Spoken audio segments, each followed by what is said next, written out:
Hi guys, my name is Nadia Netgrass and I am currently finishing up the spring 2017 semester in the Basics of Web Development class up at UC. Um, Now I kind of came into this class basically knowing everything that we were going to go over. The IT department at UC canceled a bunch of my classes, my advanced mobile application development classes, and so I am taking the basics class just to get the credit so I can graduate. And I actually graduate in less than a week, which is terrifying. So we're just finishing things up and getting good to go. Um, Now, I talked to the professor before I came into the class because I was coming in a bit late and there were some concerns about whether or not I actually knew things, um, which I do know things.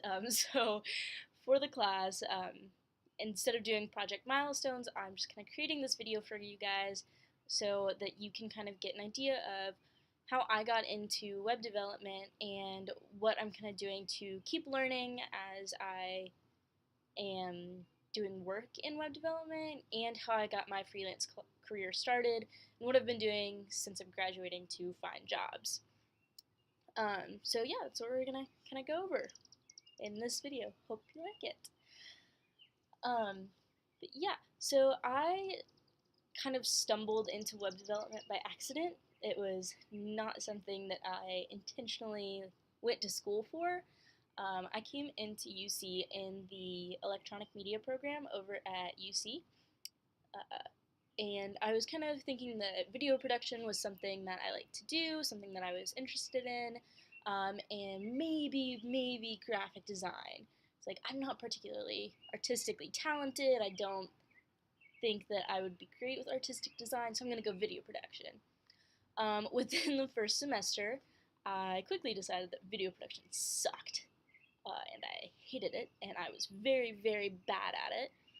So there went that. But I didn't want to switch majors, so I just kind of kept with it because I was just kind of meh. I didn't really know what I wanted to do, so I might as well do that. The e-media department is super unorganized, so it didn't really matter anyway. But I ended up taking two of their new media classes, and I got into the classes when the usual professor was out on his sabbatical. So I got one of the DAP professors for my intro to web development class, my new media class, and it was by far the best class that I've ever taken. I absolutely loved that class. It was so much fun, and I was so shocked that I liked it as much as I did. I was like, coding, what? How did this happen? And of course, it was just the basics of coding, not even as far as what we went into in this class. It was like, this is what HTML is. Build a document. You can maybe do the basics of CSS. Maybe. Barely went over divs or anything like that. It was very basic class. I think the professor was just kind of pissed that he was teaching it. So it was interesting and very fun, and it got me started. I took the second version of that class the next semester, and we did even more coding in that class, and I absolutely loved it. We did a whole final website for a final project was to build a website just like in this class. And looking back on my one that I did back then, it is kind of cringeworthy, but it's not terrible. Just a little bit cringeworthy. I'm glad to see that I've improved at least since then. But then at the end of that class, we also started getting into a little bit of animation in Adobe After Effects. And so I started working in that and got really interested in After Effects and thought maybe this is what I want to do. And I had a good friend who studied After Effects in DAP, and he had gotten a fantastic job doing what he loved. And so I was like, yeah, that's what I want to do right there. So I spent my entire summer at this point, this was after my sophomore year at UC. So I spent the entire summer after my sophomore year at UC trying to do After Effects and didn't care about coding at all. I was like, coding. It was fun while it lasted. Don't really care about it at all. But then I kept doing these After Effects projects and I hated it. I tried to do one that was really, really long, and I think that that's when I realized, like, oh, I don't enjoy this at all. So I was just so lost there for a bit. It's like, I going into my junior year, I had planned to do an independent study in After Effects. I had already talked to the professor about it. So I was like, crap, what am I going to do? I don't want to do After Effects anymore. This is awful. And I ended up just going into the class, my independent study class. It was just like a meeting with my professor.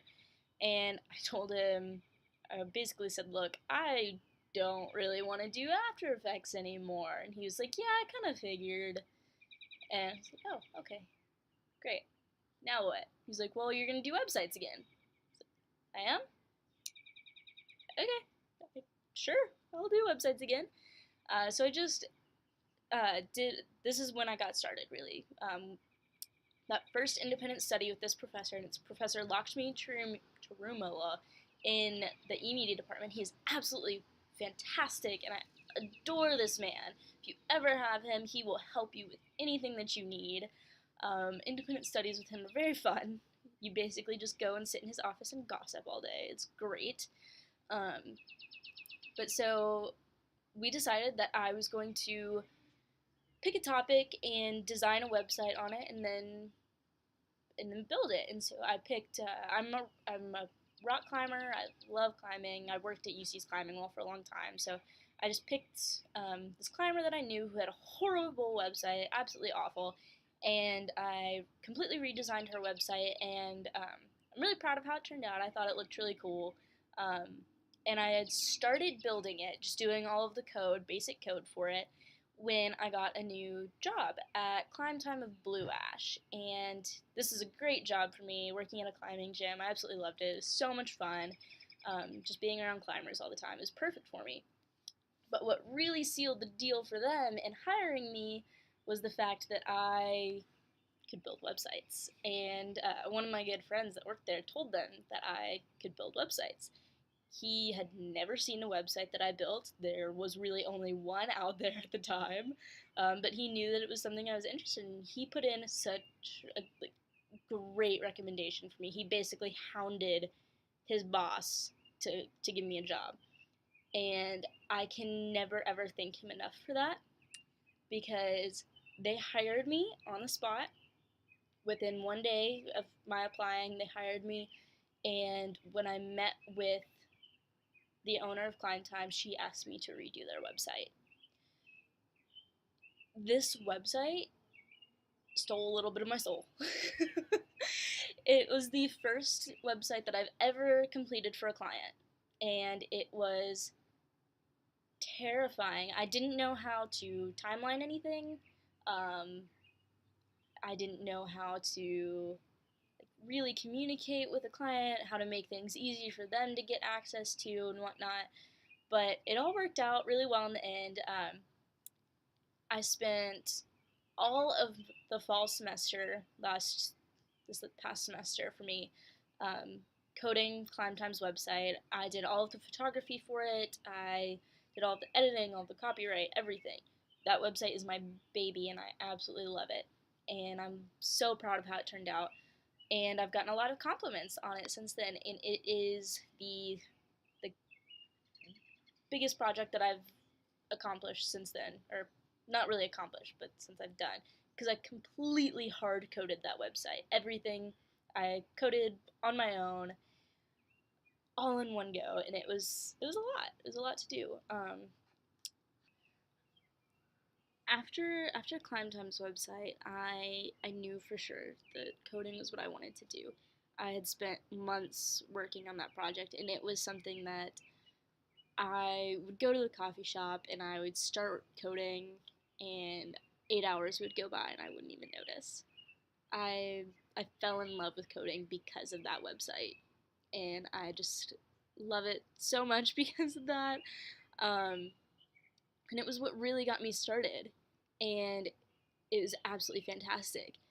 Now this right here, at this point, this is the start of my freelance career. Climb Time's website gave me something to show people when I said, hey, I do web design, web development. I could say, like, look at this website that I did. It's fantastic, right? Like, you want something like this. And that is what helped me get an internship with Women in Film in Cincinnati and with Little Sprig, which is a video production company. Now, they're both owned by the same person, and a big part of why I got that internship is because of Lakshmi, my professor. He kind of sent them my way, and but because of my Climb Time project, he was able to say, like, look, this is what she does. She can actually build something for you, and it'll look good. So it was a lot of luck in getting my freelance career started, and a lot of knowing people. That is 100% what got me started. I was able to network through the climbing community. After I got the job with Megan over at Women in Film, I started building her website. We're still working out the last bits of it now. It's through WordPress, so it's a lot of modifying CSS and themes instead of hard coding, which is kind of nice, but it's also kind of like, just this is so much more difficult than it needs to be sometimes. Um, but I really enjoy the work, and it's great, and it's something else to put on my portfolio. But after I got that work with Megan, I also got work with an organization in Cincinnati called the Northern Market. And I met the owner of the Northern Market through, again, climbing. Lindsay Zeno is this absolutely amazing entrepreneur. She's created some really, really cool things, but she really needed a new website. And so she knew me through climbing. I met her through a mutual friend who she now dates, though that is irrelevant. But met her through him, and we got started working on her new website. And I think it's the most beautiful project that I've ever created. We've currently got it on pause just because she stopped making some of her bigger items and is a little strapped on cash at the moment, but we've got the design hashed out and ready to go whenever she is good to go for it again. And so I've got, at this point in my career, I've had Lindsay's design done. I've got some WordPress development on 2 websites through Megan with Little Sprig and Women in Film. And then I've got a complete hard-coded website with Climb Time. So that's a lot of projects that I can tell people that I've done, and that so that I can prove that I know what I'm talking about. But it's really hard to get those projects sometimes, and I cannot be more thankful to the people that kind of push those my way and really put in good words for me. And the biggest thing that I can say about working in development is network so much. People that you don't even think would be helpful to network with are incredibly helpful. Like, climbers are dirt bags. They don't do anything. They're bums, but they do things, and you're really shocked when you find out, like, oh, you are a CEO of a company and you need a website. Like, oh, I can do that. Or, oh, you have a friend who needs this website. I can do that. And so it's really, really great to find one of those niche communities and really get great at doing things for those types of people. And that's a great way to get started. So if you have a passion for something, say you have a passion for, I don't know, skateboarding, I'm sure most skaters don't know how the hell to build a website. Build one for them. There you go, there's your first project. That's really the best way to get started, and that's what I've done. So I really hope that this video has kind of helped you have a bit of a better idea on how to kind of get things going. Oh, and if you had any questions about like, tools that I use, Sublime Text is the best text editor ever. I love it. It's so simple, and everything is color-coded. It's so nice, and you don't need anything fancy, just Sublime Text, and it's free. So, because we're poor college students, and we don't want to pay for things. So Sublime Text. There you go. Also, Codecademy online. That is one of the best things ever. That has helped me so much. Sign up for an account on Codecademy. You can go through all of their courses for free. They've got an HTML and CSS course. They've got a build your own website course, jQuery, JavaScript, PHP, even Ruby on Rails. Codecademy is just fantastic. But other than that, just keep taking classes on it. Don't do a bunch of independent studies like I did. It's stressful. And other than that, just good luck. Keep with it.